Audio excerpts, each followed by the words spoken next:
So, as we said, we're going to speak about a topic that we need to talk about, and that I've talked about before in my lecture titled The Secret War on Your Iman. Now, that lecture, I held it like a few months back, and I prepared for that a lot. I looked into a lot of sources, even sources from the West itself, that confirm what I was saying in that one. And so that one, for those who didn't listen to it, I would recommend you to do it either before or after this one. But that one is basically about how the kuffar, how the West is trying to attack your iman, how the West is trying to steal our deen from us. And a lot of Muslims are falling for their tricks, and they don't identify them. And they aren't aware that these are tricks that the kuffar use against them, or that kuffar use against us. Like, just for those on the live stream, I will not be able to see your chat currently while I'm talking about this topic. So, and just in case someone comes or asks something, so I don't see what you say at the moment. Yani. Inshallah, after we're done, we will start taking the questions. Inshallah, Azza wa Tayyib. So, again, I want to clarify: we're not here to speak about politics, right? This is not my issue to speak about. Of course, if we speak about explain how politics work in Islam or so, yeah, maybe we'll speak about it. But I mean, I'm not someone who wants to involve himself in politics or so, with the understanding that people understand when we speak about politics and so. I don't want to speak about these things. I want to speak about, as we said, the most important thing, which is your aqeedah. And there's this disease, as we said, that the West is putting into you. And as I said, this also has to do with what we spoke about in that last lecture. So it kind of builds on it. But basically, a disease that the West is giving us, which is the disease of, or before we say what it is, this is a disease that it makes Muslims. Yani, if we look at the amount of Muslims today, we'll see that people, or that they say that they're like 2 billion Muslims or so. Then a lot of people could come and ask, then why are we still so weak? If we could say, number one, this is not, it's not true. But even when they mean, why don't we gather and so on, I will tell you. I'm gonna summarize this again, as we said, as much as I can, inshallah Azza wa Jal. But also, why we're gonna speak about why it feels difficult to speak the truth.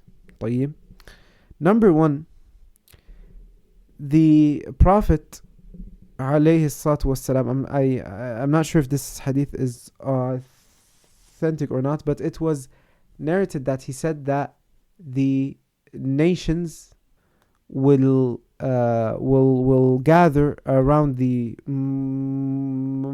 Muslims. So the companions asked, is it because we will be few in number? So the Prophet alayhi salatu wassalam said that no, you will be a lot, but you will be like the foam of the sea. So you will fear,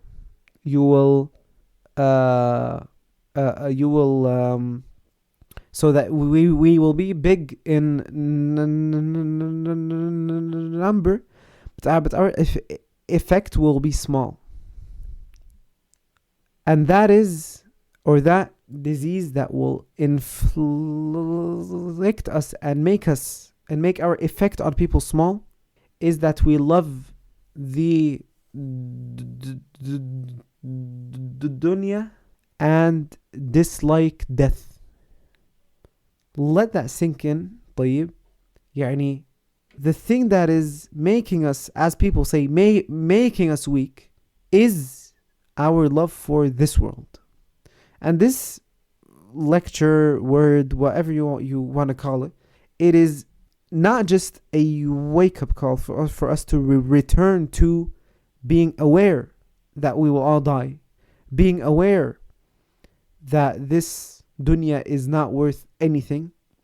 It's not just that, but rather it is also to respond to those, I don't want to name names, but to those who say that, or to those who loved this world so much, who prioritized the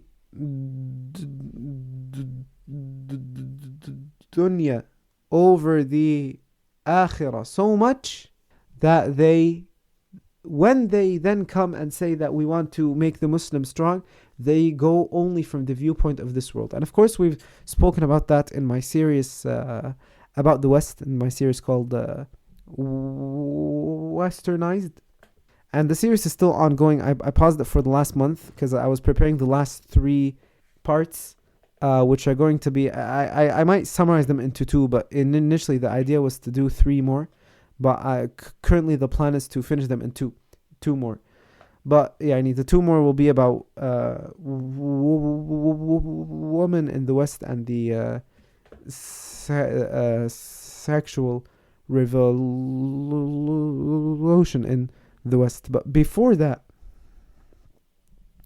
before we speak about that, we spoke in that series about the issue of loving this world and prioritizing this world and using your deen for this world. And as we said, a lot of people these days, they look at the deen as a way to aid them in this world. So when they speak about the deen, they treat the deen as if it's something that is meant to make this life for us, made to improve this life for us. And while, of course, the deen, applying it will improve our lives, طيب, and when one stays away from sins, there is no doubt that will improve his life. But this is not what the deen is for. This is not the main thing that the deen is for. Obviously not. As we know, as we've said before, and I also recommend to go back to my lecture called The Link Between Tawheed and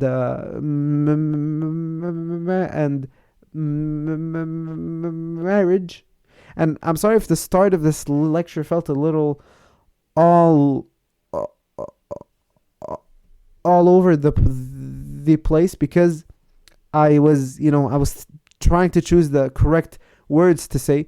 But you might have felt this before with me, is that after the first start, I kind of get the flow and I just start to speak from myself. Here, so in that one, we talked about how important it is that everything you do it only for Allah Azza wa Jal, and that you prioritize Allah Azza wa Jal, that you prioritize doing everything only for Allah Azza wa Jal above anything else, and that we are here to worship Allah Azza wa Jal, and that we are here so that Allah tests us. I said all of that, طيب, and this is exactly the point that we will start upon here, that we will start upon from today.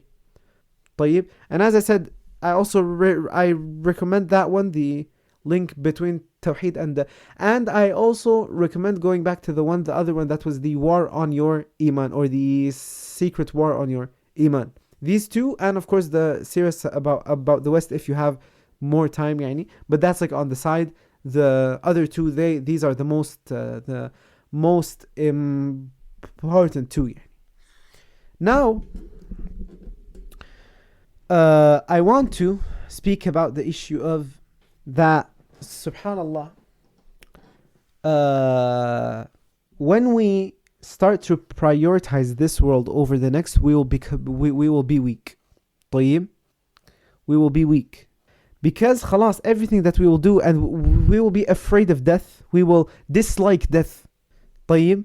And we will love this world so much that we will dislike death, as I said. This issue leads to that khalas, we prioritize this world, we don't want to die, we dislike death, and we're afraid of death, and we just care about this world, we don't care about the next world. And this will lead you down a very dark path, which is the path of doing things to gain in this world, doing things to benefit in this world and not caring about the next when the next is the most important one, is the first one you should prepare for before this world. Yeah, your deen doesn't tell you to, or yani Islam doesn't tell us to not care about this world or neglect this world or leave the or yani that we shouldn't work or that we shouldn't strive or so. Obviously not, but I mean that the akhirah is above this world. So our problem, as the Prophet alayhi salatu wasalam, he said, is that it is not that we are not rich, it is not that we are not smart, it is not that we are a small amount of people, it is that we prioritize this world. And from that as well, or from what leads to that, from what divides us and makes us weak, is that we disagree on the basic issues in the deen. Now, of course, the group of people that I'm responding to this entire time, I'm not going to say the name of their group, they will always come to you and tell you that, we need to gather with the Shia, we need to gather with the Ash'aris, we need to gather with these people and come together and, agree on these things. And they or one of their founders, he has this famous word which is that we gather on that which we agree on. وَيَعْذُرُ بَعْضُنَا بَعْضًا فِي مَا اخْتَلَفْنَا فِيهِ, and we excuse one another in that which we disagree upon. And while this can be applied in a correct sense in a Sunni context, what they mean by this is not correct. So it is a word of truth that they wanted falsehood with, or that they intended falsehood with. What I mean is, or what they mean by saying this, is that it doesn't matter if you insult the companions of the Prophet and make takfir of them. It doesn't matter if you say that the Quran is incomplete. It doesn't matter. That of course is referring to the Shia. Or if you're an Ash'ari, it doesn't matter if you deny the Quran because of your Greek thoughts. طيب. As long as you claim that you are a Muslim by name, then we come and we gather and we fight the kuffar. But how can we fight the kuffar when we have kuffar in the group? And he isn't the guy that insults the companions that says that the Quran is incomplete. Do you think that he is like a sheikh, Allah musta'an. But the guy who denies the Quran because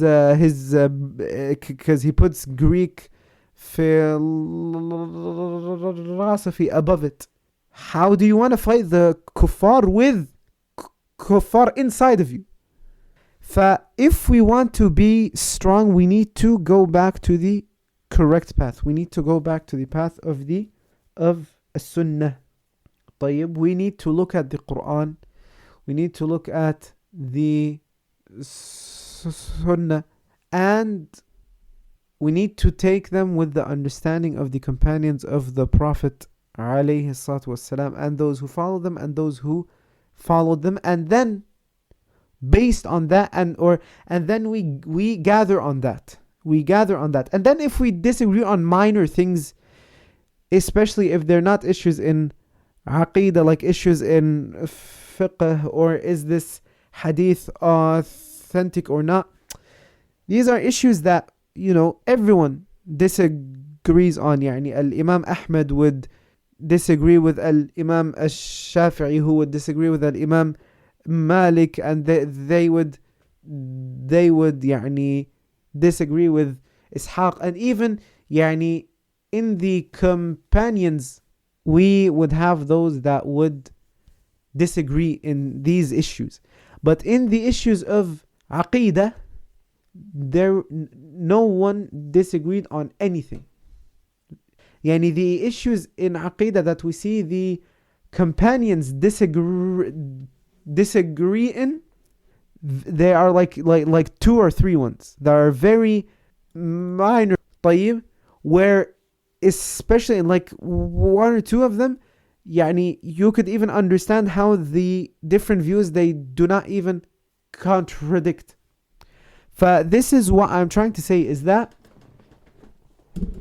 yes, we can gather as Muslims who follow the speech of Allah Azza wa Jal, who follow the speech and the or who follow the sunnah of the Prophet alayhi salatu wasalam, who follow the way of the companions and those who followed them. Yes, we can gather on that, but we cannot gather with Shia, we cannot gather with Ash'aris, we cannot gather with these deviant groups. طيب. And now when it comes to Salafis or so, a lot of people, yani, there's no doubt that not everyone who says that he is a Salafi is going to be a Sunni, right? There are Salafis, and as an example, the extremist groups in Sham, they say that they are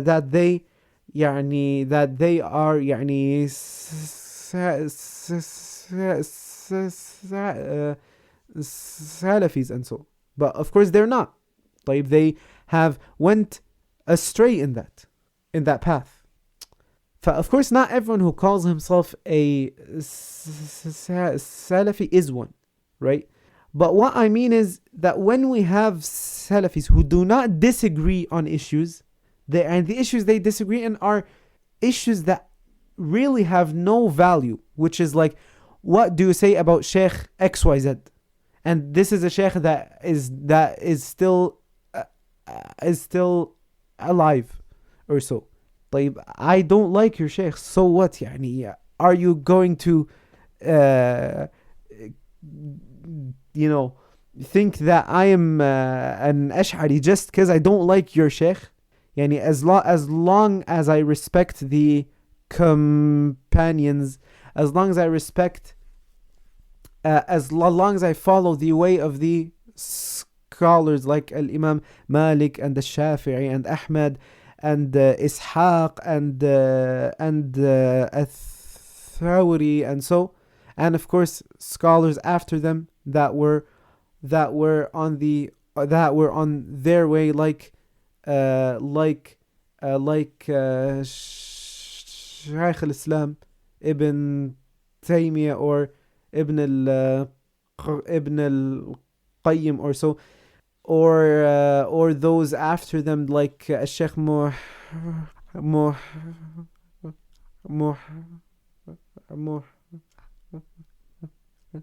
ibn Abd al-Wahhab or so. And they all would always emphasize on that you have to follow the way of as-Salaf as-Salih. طيب. فبارك الله فيكم. What I'm saying is that we need to lower the useless disagreements between us so that we can focus on responding to Ash'aris, responding to Shia, responding to these people, so that we can focus on inviting them to Islam, so we can focus on inviting non-Muslims, like, people that were always non-Muslim, or people that don't even claim Islam, like the Jews and the Christians, and so that we can invite them to Islam. But so many people, they're just so busy with you don't like my sheikh, so I'm gonna make a 20-hour series responding to you, or I'm gonna watch your videos trying to find anything that you disagree with me on. And now, don't get me wrong, yes, we need to clarify when someone falls into a mistake, even from us. I'm not saying that, just because he agrees with us, we don't clarify when he falls into a mistake. Obviously not. But I mean people that come and their entire day is يعني if you will respond with proof, if you'll come to us and say you said so and so and that is not correct because of this, of these ayat and of these ahadith and of this saying of the companions or so, then we will be glad to take your advice. But if you come with insults just because I don't agree with you on a sheikh, then يعني Allah musta'an. And all of this, now some might ask, what does this have to do with prioritizing this world? Well, all of this comes from leaving the correct path, leaving the correct way, and only prioritizing this world, and only caring about this world, and not caring about the next world. Of course, in Islam, we do not, as I said, I'm gonna go deeper into this here. In Islam, we do not say that you cannot work in this world, you cannot enjoy a day out or so, طيب, but keep it in that which pleases Allah Azza wa Jal. This is the first thing. And number two, which is az-zuhd, which is what? Which is to keep the dunya in your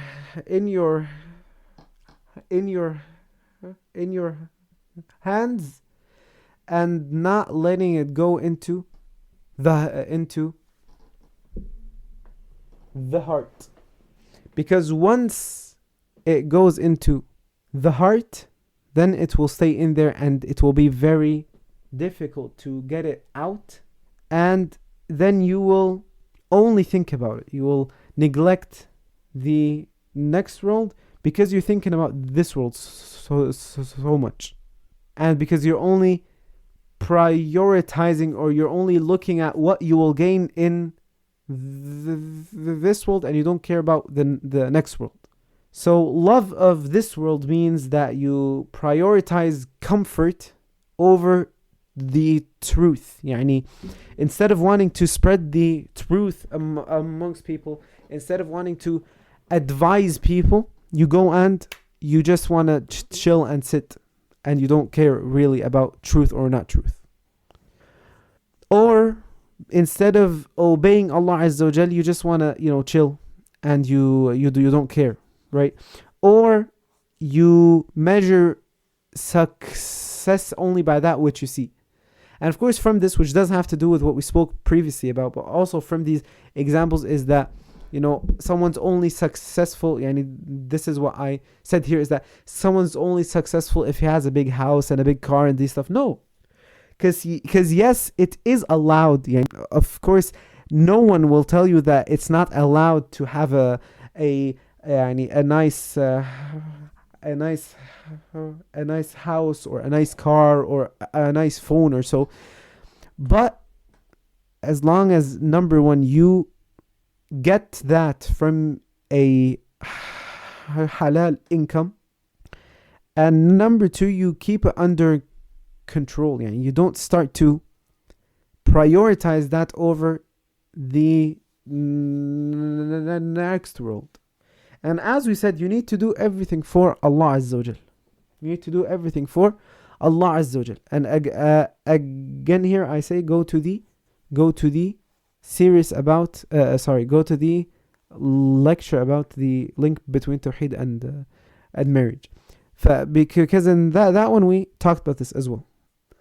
There could be a person who is praying and fasting and giving charity and so on, but then when he needs to give something, when he needs to leave a job because it's not allowed, he says, I will take it and then I will repent afterwards or so. But what if you die? There is, Wallahi al-Azim, there's so many people that have come to me on issues, they would tell me to do the sin and then, go and repent afterwards. So I'm like, bro, how can you even tell me this? How dare you even think of me in a way that you would even give me this, or that you would even tell me to think about it. The fact that you even are telling me this is bad enough. Is an insult to me that you think that I would prioritize or that I would care about this world so much that I'm gonna go fall into sins for it. And some people might not really understand what this has to do with what we mentioned before about like responding to the groups that they want to gather everyone and they want to, these same groups, and maybe this is the end. I'm not going to talk about them more. Gonna finish this and then we can go into the questions, inshallah. And again, I'm gonna repeat, I don't see the stream chat at the moment, so if anyone is sending anything, I don't see it. For what I was saying is that this same group that they always say that we want to apply the Islamic law, and so the way that they want to reach it is through issues that go or is through ways that go against Islam. They say things that go against Islam so that they get people to vote for them in a system that goes against Islam. But because they loved this world so much, because they were so brainwashed into loving this world so much, they don't care about the next world, and they wanna make themselves believe that they do. So they deceive themselves while they are aware that they are deceiving themselves. And they go and say things like, we're using this way to reach an Islamic law or so. So this world becomes so valuable to them that they just prioritize it above the next world. And this is exactly what we talked about in the lecture of the secret war on your iman. Because the kuffar, when they can make you love this world so much and only care about it so much, then this is the key to you losing losing your tawheed. Because tawheed is or al-ikhlas, that you do everything sincerely for Allah Azza wa Jal. This is all about that you think about that you want to please Allah Azza wa Jal. And so what I'm saying is that these people, that the group that I'm talking about, they want to deceive themselves to think that they are doing that which pleases Allah, when they are doing that which Allah does not, or that which Allah told us not to do. Now, the hadith also speaks about that we dislike death. What we mean by, or what is meant by this is Wallahu a'lam, that one has become so attached to this world that he does not think about anything else. He's so comfortable in it. His status is so high in it. طيب. He has control over everything around him. He doesn't want to lose that. So this is why he dislikes death. He knows he cannot do anything against that, but he dislikes the thought. And then this leads to thoughts like, well, what can we do? What can we do? One guy is not going to change anything. If I speak up, I respond to Ash'aris, I respond to Shia, I invite people to Islam, that's not going to do anything. That's just one guy. And no, how many people have you seen, or how many scholars have you seen that they learned the deen and then they went and they taught people, and from them tens and hundreds of students came who then went and invited people to Islam. So even if you think that you alone cannot do a thing, you can teach people, you can teach big groups of people to do things. But of course, for that, you first need to learn. طيب. As an example now, if we look at مثلا الإمام Ahmad as an example. Al-Imam Ahmad, he learned and he taught his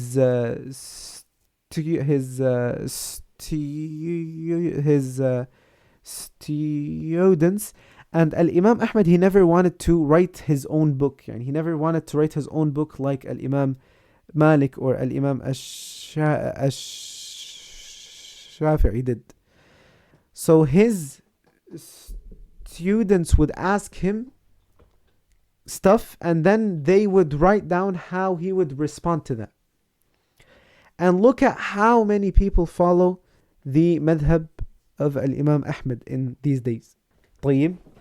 This is one man who taught, who first obviously he learned until he became one of the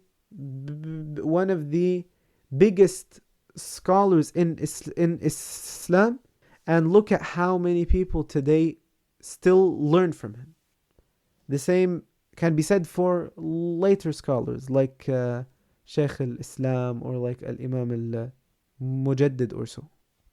And even if you don't have time because of your work or so, you cannot go out and seek knowledge in this way or so, then at least try to aid in that as much as you can. If you see someone who is on the path of seeking knowledge, responding to Ash'aris, giving da'wah to people, then stand with him, and support him, and try to spread his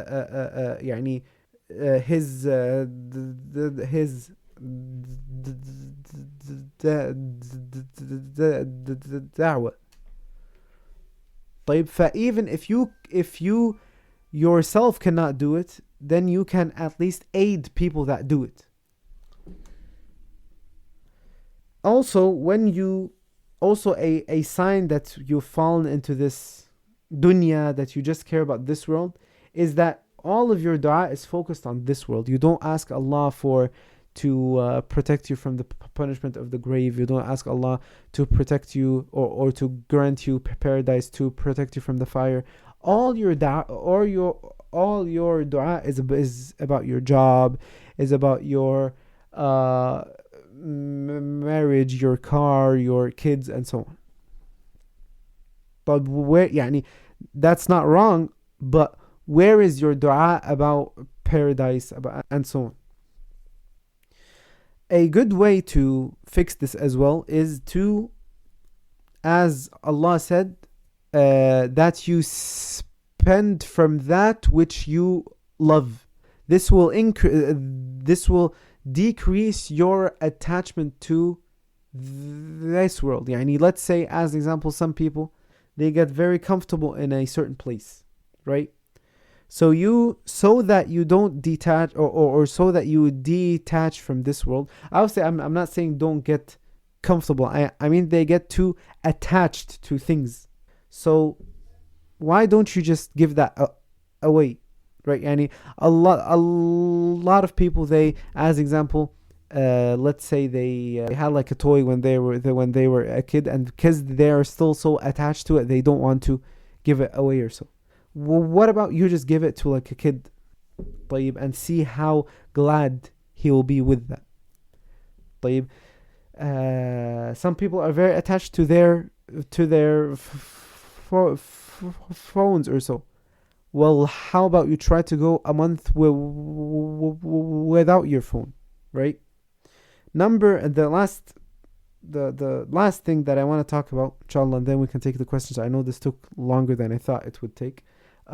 Is we need to re-identify or re-evaluate our understanding of who the one is, or what